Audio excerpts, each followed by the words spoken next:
అనిపించిందంటే ముందు mind block అయింది. రోబోలాగా చేస్తున్నాడు, అవతారి చూపిస్తున్నారు, వేరే వేరే బొమ్మలన్నీ చూపిస్తున్నారు, సూపర్ హీరో టైపు. సో అసలు ఏ క్యారెక్టర్ చేస్తాడు, ఏం కంటెంట్ తీసుకుంటాడు ఏంటని నాకు ముందు కన్ఫ్యూజ్ అయింది. సో ఇంకో పాయింట్కి వస్తే ఆయన చెన్నై డైరెక్టర్ ఇప్పుడు దాకా మన తెలుగు వాళ్ళకి హిట్ కొట్టింది అయితే లేదు, సరే ఎక్కడెక్కడో చూసాం. సో మరి ఈయన ఆ హిట్ని బ్రేక్ చేస్తాడా లేదా ఫట్ చేస్తాడా అన్నది అల్లు అర్జున్ గారు చూడాలి. పుష్పలో సినిమాలో చెప్పిన డైలాగు ఇక్కడ ఒత్త ఇద్దా లేదా ఒత్త అవ్వదా చూడాలి.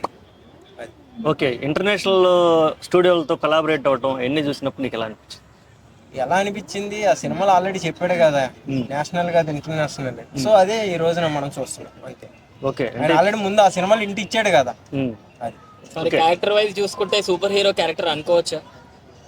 అది ఏ క్యారెక్టర్ అర్థం కావట్లేదు, ఎందుకంటే రోబోలాగా చేస్తున్నాడు, మైకులు పెడుతున్నారు, రోబో టైప్గా అరుస్తున్నాడు చేస్తున్నాడు. ఇది రోబో టైపు సినిమా వస్తుందా లేకపోతే అవతార్ లాగా వస్తుందా, లేదా ఆయన మొహం కూడా స్కాన్ చేసి అవన్నీ కూడా చూపించడం జరుగుతుంది. సో డూబ్ ఏమన్నా ఉంటుందా లేకపోతే అని చిన్న కన్ఫ్యూజన్ ఉంది. ఓకే, ఒకవైపు సన్ పిక్చర్స్, ఒకవైపు తమిళ డైరెక్టర్, అందరూ తమిళ వాళ్ళు కొలాబరేషన్ తోనే ఉంది. ఎలా ఉండబోతుంది మార్కెట్? నమ్మకాలు లేవు భయ్యా. ఇప్పుడు వేరే డైరెక్టర్ అని చేసుకుంటున్నారంటే అది ఏమన్నా చెప్పడానికి నాకు స్కోప్ ఉండేది. సో తమిళ డైరెక్టర్ అని ఉండటం వల్ల ఏం మాట్లాడాలో అర్థం కావట్లేదు, ఎందుకంటే తమిళ డైరెక్టర్ అనేటప్పటికి తెలుగు వాళ్ళకి ఇట్టు చాలా తక్కువ పడుతుంది. సో మరి అల్లు అర్జున్ గారు తీసుకున్నారు, మరి ఇట్టు కొడతాడా ఫట్ చేయిస్తాడా చూడాలి. ఓకే, త్రివిక్రమ్ అండ్ అల్లు అర్జున్ గారి కాంబినేషన్ లో రాబోయే నెక్స్ట్ మైథాలజికల్ అంటున్నారు, దాని మీద చెప్పాను వస్తే మంచిదే.